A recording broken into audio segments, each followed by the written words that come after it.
दुनिया में हमारे लिए हमारा देश सबसे खूबसूरत देश है और हमारा कर्तव्य है कि इसकी लगाम हम उन लोगों के हाथ में दें जो देश का निर्वहन अच्छे से कर सकें और हमारा देश सुरक्षित और खुशहाल है। आखिर कौन होगा देश का अगला प्रधानमंत्री? वहीं मोदी जी के होते हुए कौन सोच सकता है कि कौन होगा देश का अगला प्रधानमंत्री? आप भी सोचें। लेकिन यहाँ एक ऐसा नाम सामने आ रहा है जिसे सुनने के बाद आपको बहुत कुछ अजीब अनुभव होने वाला है। आप सोच भी नहीं सकते कि यह नाम भी देश का प्रधानमंत्री बनने की रेस में आ सकता है, और वो है एस जयशंकर। इनका पूरा नाम है सुब्रमण्यम एस जयशंकर, जिनकी कामयाब विदेश नीतियों के चलते आज पूरी दुनिया में इंडिया का डंका बज रहा है। इन्हीं के प्रयासों की वजह से कश्मीर से धारा 370 हटाने के बाद दुनिया के किसी भी देश ने उसका विरोध नहीं किया। आखिर कौन है ये एस जयशंकर और क्यों मोदी जी इन्हें अपना राइट हैंड मानते हैं? जानने के लिए वीडियो को आखिर तक जरूर देखें। मोदी सरकार की सबसे बड़ी उपलब्धि रही दुनिया के सभी देशों के साथ बेहतरीन संबंध। आज दुनिया के सभी देश भारत के साथ अच्छे संबंध रखना चाहते हैं। मोदी जी को पूरी दुनिया में पसंद किया जा रहा है। इसका सबसे बड़ा कारण उनकी विदेश नीतियां हैं, लेकिन इसका पूरा क्रेडिट जाता है देश के विदेश मंत्री एस जयशंकर को। लेकिन आपको जानकर आश्चर्य होगा कि इससे पहले इनका राजनीति से कोई नाता नहीं था। आप सोच रहे होंगे कि आखिर ऐसा कैसे हो सकता है।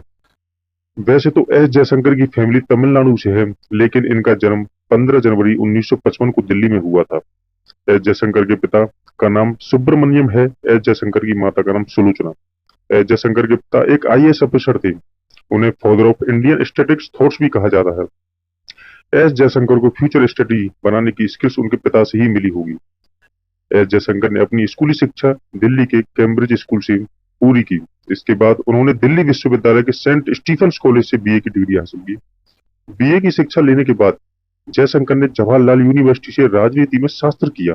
इसके बाद जेएनयू से ही एस जयशंकर ने अंतरराष्ट्रीय संबंध में एमफिल और पीएचडी भी की।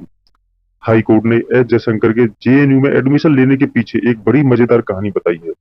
वो ये है कि बीए की शिक्षा करने के बाद जयशंकर आईआईटी में एडमिशन लेने के लिए गए थे, लेकिन जब उन्होंने जेएनयू में भीड़ देखी तो वो वहां पहुंच गए और जेएनयू में एडमिशन ले लिया।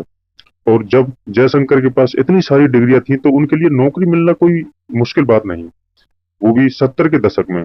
इसीलिए एस जयशंकर को बहुत ही जल्दी नौकरी मिल गई। 1977 में जयशंकर भारतीय विदेश सेवा में शामिल हुए।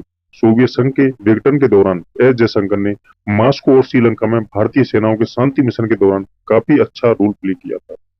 इसके अलावा जयशंकर ने देशों में भारत के राजदूत के रूप में भी कार्य किया था। एस जयशंकर ने संयुक्त राज्य अमेरिका, चीन और चेक गणराज्य में राजदूत के रूप में काम किया था। इसके अलावा एस जयशंकर सिंगापुर के उच्चायुक्त के रूप में भी कार्य कर चुके हैं। भारत और अमेरिका के रिश्तों को बेहतर बनाने का श्रेय अगर किसी को जाता है तो वो जाता है एस जयशंकर।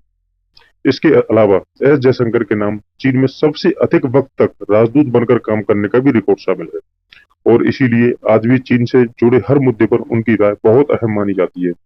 साल 2007 में भारत अमेरिका असैन्य परमाणु समझौते में भी एस जयशंकर की प्रमुख भूमिका रही थी।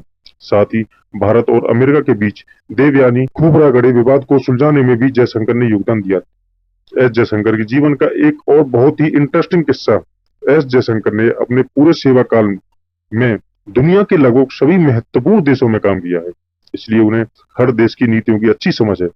एस जयशंकर एक अच्छे राजनेता ने बताया कि दुनिया में अपना दबदबा बनाए रखने के लिए दूसरे देशों से अच्छे संबंध रखना कितना जरूरी है। इसलिए सुजानपुर के एस जयशंकर अगले प्रधानमंत्री पद के लिए उम्मीदवार हो सकते हैं। वीडियो में आखिरी तक बने रहने के लिए आपका बहुत बहुत धन्यवाद। अगर आपको वीडियो पसंद आई हो तो प्लीज लाइक करें, शेयर करें और ऐसी ही बेहतरीन जानकारियां पाने के लिए चैनल को सब्सक्राइब भी कर दें।